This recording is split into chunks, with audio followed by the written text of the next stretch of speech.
So, there is or was a live alien at Area 51, according to a whistleblower, a very highly placed whistleblower that confided in George Knapp. The whistleblower has since passed on, and now George Knapp on his show Weaponized with Jeremy Corbell is coming forward talking about this amazing incident. Get in here, this is Jack with Cosmic Road. I talk about UFOs and the paranormal. Please hit like, please subscribe, and smash that bell to be notified of future videos. Please join me on social media. There are Facebook and Twitter links below. I would love to see you there. And please comment on the story as I'm going through it. I love the show the Weaponized podcast. It's an amazing show, and it's only been out for a month or so. Love it. Already got the Mosul orb, and now we have this story that George has been sitting on for decades about this whistleblower who is actually a director of a major contractor of the U.S. government. The contractor is EG&G, formerly known as Egerton, Gurmuson and Greer Incorporated, a United States national defense contractor and provider of management and technical services. So a major contractor, and I don't know if they're still around, but at that time they were working with the Nevada test range, which is where Area 51 is. And this guy, a director of EG&G, his name is O'Donnell. Years later, he is telling his family about this, or maybe only his son or some portion of his family. And his son happens to be an elected official, and he becomes acquainted with George Knapp and tells George Knapp, "Hey, my dad knows about UFOs and live aliens. You need to talk to him." And so he does. George Knapp talks to him and gets an incredible story. I don't want to spoil it, so let's just go to George relaying the story via the podcast Weaponized. I'll provide a link to the full podcast below, but here's George. "You're not here to talk about this, are you?" I said, "Well, not exactly." He says, "I know what you're here to talk about. I know what you want to ask about." And right about that point, his wife walks in and she says, "Don't start telling him that stuff. Don't even tell him." But he kind of joked about it. What were you there to talk about? UFOs. Area 51, Bob Lazar, crash saucers, reverse engineering, to see if he had any knowledge of that, because I'd been led to believe that he did. So he closes that book. He says, we'll get together another time and we'll talk about it in private. And over the course of the next 2 years or so, he and I would meet at coffee shops and talk about it. And I would ask him questions. And really, it was like pulling teeth. He wanted to tell me stuff, but he made me work at it. And the condition was I couldn't take any notes. I couldn't record it. I couldn't take any notes. So each time I'd meet with him, I'd rush back to my car and start scribbling notes on pieces of paper so I'd remember everything that he said. And the story that he told me that evolved over those couple of years was pretty fantastic. He said that they did have a flying saucer that had been recovered from New Mexico. I think he indicated that it had been taken from New Mexico to Wright-Patterson Air Force Base, which is, he never said Roswell, but I think it was the Roswell incident is what he's talking about. And it confirms some of the details about what we know likely happened with the Roswell craft. So this guy starts off with, closing the book. His wife's like, "Don't tell him that stuff." Okay, after this long period of time, you go to these coffee shops, he starts to tell you about UFOs. But I'm wondering, can this guy tell you about that? Like, how did it feel when he was telling you this story? Because you're kind of new to this UFO beat. When he's telling you, "We have recovered a craft," is what he's told you so far. Yeah. Did he say it like this is secret, don't tell anybody? Yeah, it was just from my knowledge, my background and information. It wasn't a story I could do then. We're negotiating about how or when or if I could ever use that information or make it public. He told me the details about this craft. He said that it had been stored at Indian Springs. Indian Springs is an Air Force base that's been there for a long time. It's now called Creech. Indian Springs existed before Area 51 was made, but he says it was there. They kept it there. It might have been in an underground facility, I'm not quite sure. But then when Area 51, after it opened in 1955, they moved it to an adjacent facility. He didn't say it was S4, he didn't say it was Papoose, but I think that's what he's talking about. Papoose Lake is where Bob Lazar said he worked. and where they had built 9 hangars underground, disguised it to look like the desert, and where they had other recovered craft. He says they worked on this recovered craft, reverse engineering, trying to figure out how it worked, who built it, whether or not they could duplicate the technology, because apparently they thought this was pretty advanced and they'd like to be able to build more of them. So he's telling you also that that's what we were doing. It was an adjacent place, but we were doing that. He's confirmed. This guy, this top of the level EG&G guy, over coffee after all these sessions, he's fucking telling you. Yeah, and he says a very, very closed program, very small. It was only, I think, 5 of them that were aware of it, at least in the early stages, who were working on this project. It was very hush-hush, and they didn't share it with anybody else in the company or anybody else in the area or the military. They just kept it themselves. So after we're having these meetings, and I go back and write down all these notes and stuff, details about what he had shared with me, we have another meeting at a coffee shop, and I said, well, gosh, aren't you worried that it would get out, that the word would get out? And he says to me, we were worried it would get out. That's right. I mean, what do you mean, it? It, meaning a live being. They had a live being out there. I go, what? You had a live being? An alien? So, well, tell you the truth, we didn't know what it was. I said, maybe it came from millions of miles away out in space, and you're keeping it in a cage near Area 51. He said, to tell you the truth, we couldn't communicate with it in the beginning. We didn't know what it was. We didn't know where it was from. And we didn't know what to do with it. Okay, so this guy is kind of opening up to you, and as a journalist at this point in your career, and digging into Bob Lazar's story and hearing this is the first time we start talking about like an operator of these vehicles. So how did you feel when it's a guy telling you a story? How did that make you feel? This is no longer just about craft and propulsion, which is all that Bob was involved with, but he saw documents that they showed him. Bob doesn't know if they're real or not real. He says, I didn't see that. I saw the propulsion system, but he read a bunch of shit. When O'Donnell says to you, Al O'Donnell, when he says to you, we had a live alien, a being, obviously from another world, what was your feeling? Well, I was overwhelmed because it was, in effect, confirmation of things that I had come to believe because of the reporting we'd already done. And then the evidence of cover-ups and lies that have been told to the public. Here's this guy in a high position with a high security clearance telling me that it was true, that they really did have a craft and they had a being. My second feeling was one of overwhelming sadness for the being, whatever it was, that was kept out there. I asked him, what had happened to it, what became of it. He says, I don't know. I don't know what ever happened to it, but he was out there for a while, alive, and eventually they figured out a way to communicate with it. And so I asked him, well, what did it look like? And he made me guess, as he did with all these questions. He made me guess. He said, well, kind of looks like a certain political candidate. I said, well, who? What? A political candidate? Who? And at the time, Ross Perot was running for president. He said, it looks like Ross Perot, a little skinny guy with big ears and a tiny head. Not a classic gray-looking alien, but a very odd-looking creature with really big ears that looked like Ross Perot. And I laughed.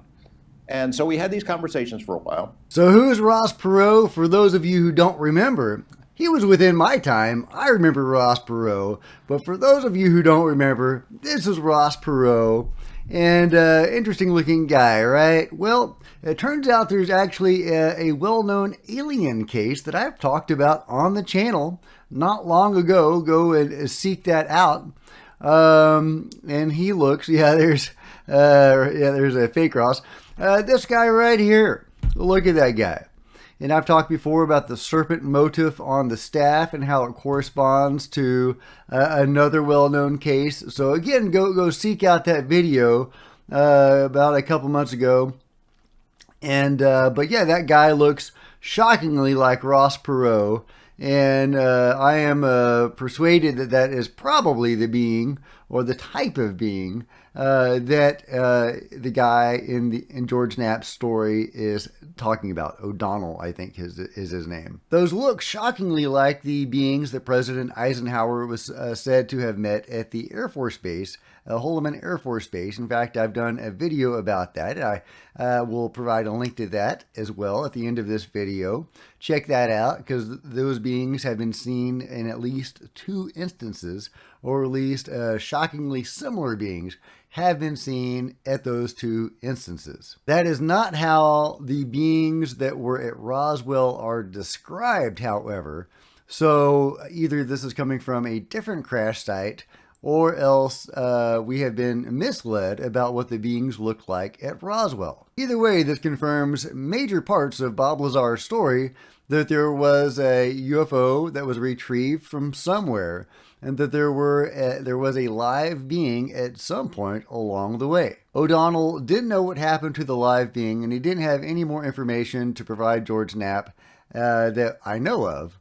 And he was actually warned into silence and told to stop talking to George, which is something apparently that George encountered a lot. A lot of the whistleblowers, or supposed whistleblowers that he would talk to, were warned into silence. It might be helpful to watch a few minutes of the video that I made a couple of months ago talking about the two instances where these similar type of beings appeared. So let's see what I had to say back then and compare notes afterwards. There are various versions of the story that President Dwight Eisenhower, Ike, met with races of aliens in 1954 and again a year or two later. So, it's hard to, separate the reality from the mythology. And there are different versions of those meetings and with possible deals that he made with them. But let's just go over real briefly. This is from a Twitter thread. Artist renditions of the alleged beings that landed at Holloman Air Force Base, and it says 1964, but I think they mean 54. If these drawings are accurate, I think this, yeah. Okay, here we go. Here is what they are said to have looked like, or this one particular race of being. Yeah, notice the slitted pupils, and and also this snake motif. That's going to come into play later. So yeah, very interesting. Just reading through some of the comments. Are they drawings based on which descriptions? They look like Egyptians, not Nordics. Different landing. From what I gathered, this specific story gets confused with the first Eisenhower meeting with aliens. First Eisenhower meeting took place in 1954 at Edwards Air Force Base, and the second meeting took place in 1955 at Holloman Air Force Base. It's very confusing. Yes, well, it's also confusing because there's different versions of the story. In some versions of the story, he met with 3 alien races, and he came to make deals with 2 of them. One of them supposedly are the Greys. Another one that he didn't make a deal with was a more enlightened, advanced, benevolent race. And they wanted humans, and they wanted Eisenhower to stop using nuclear weapons and testing nuclear weapons. And in exchange, they would help humanity evolve and give us technology and all that kind of good stuff. But Eisenhower refused. At least that's one version of the story. And if that's true, it's kind of hard to blame him. I mean, would you trust aliens that wanted us to disarm, to make us more vulnerable? It would be a natural thing to refuse to do that. But okay, so we've got the aliens, the beings with the slit eyes and the snake motif. So let's just go over here to a different Twitter thread. December 3rd, 1967 in Ashland, Nebraska, at 2:20, police officer Herbert Shermer sees a UFO beside Highway 63. UFO took off and he experienced missing time and made an official incident report at the police station. He noticed a red welt on his neck and became very ill. Months passed and word got out. Herbert was contacted by the Condon Commission. On February 13, 1968, after being interrogated, he was asked to go under hypnosis. During his hypnosis session, Herbert claims he was taken inside the UFO. He says that the aliens inside looked humanoid with slit eyes and had a winged serpent logo on their suits. The beings told Herbert that they abduct select people because they want humans to believe in them and talk about their abduction experiences. Okay, well, I call BS on that. I mean, they wiped his mind. He had to have this memory recovered under hypnosis. So if they were abducting people to, let them know about aliens, why would they wipe their mind? This is, one more example in my mind of the aliens lying to people, which they traditionally do. It makes sense that if you're abducting somebody, you're going to tell them, well, it's for benevolent reasons, just to calm them down. And then, of course, you wipe their mind because that's not what you really want. But, they look humanoid with slit eyes. Yeah, slit eyes, and notice the serpent motive. Continue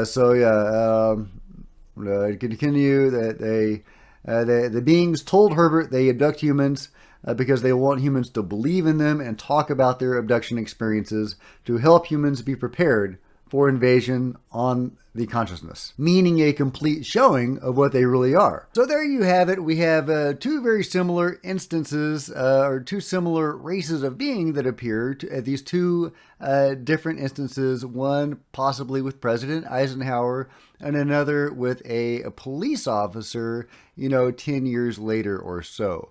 And they don't seem to be exactly the same type of being, but they are extremely similar, similar culture, seemingly with a snake motive, and general appearance is very similar. Now, are these the same beings that O'Donnell was talking about in the story from George Knapp? Well, of course, it's hard to say, but they sure look very similar, don't they? It's notable that these do not look anything like the Greys, and they are very different also from the beings reported at Roswell. The beings at Roswell were very Grey-like, but they weren't exactly grays, or at least not the sorts of grays that are commonly reported. They had different numbers of fingers, and their heads and faces were different, etc. So those seems to be a distinct race, or at least a variation on gray. But I think those are probably a distinct race from the Grey, the Roswell beings. And the beings that O'Donnell is talking about seem different still. So I am persuaded to think that that is a completely separate race and that these are not the Roswell beings. So if this is if this ship that he's talking about, this craft, George Knapp is thinking that it's from Roswell. Well, if this being is from that ship, I doubt that it's from Roswell, from all of the reports talking about how these beings look like. Instead, this seems to be the sort of being that President Eisenhower met with and that the police officer met with a decade later. So if we have friendly relationships with this race of being, why are we keeping this particular being in captivity? It doesn't quite make sense. I'm not getting the full picture on this. Are we keeping one in captivity as ransom for the good behavior of the others? Because apparently this race does carry out abductions just like the Greys and various other races. So it might make sense for us to keep one hostage to say, hey, if you get out of hand with the abductions, then, lights out for this fella. Then again, you could say, well, these are advanced beings. Surely they could break out their fellow being if they wanted to. It would be really nice at this point to know what sort of being that Bob Lazar was interacting with at Area 51 at S4. He has a recovered memory of interacting with a being in a hospital. This is probably the same hospital at Area 51 at S4, where they forced him to take a pine-scented drink and also undergo hypnosis. I believe this is probably to make suppressing memories easier in him. See the example of this interaction that he had with this being where he was telepathically communicating with the being behind a partition. and but that was wiped from his mind.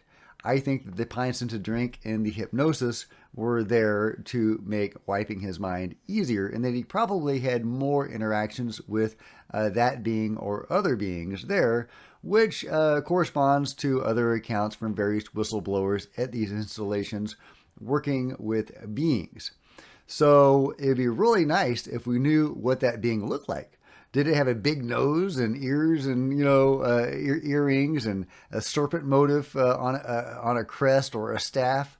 It would be really nice to know if it looked like that, or if it looked like a typical gray, or even the variation that we see at Roswell. But of course, we don't have any of that information. All of this is so nebulous, and it's so hard to put the pieces together.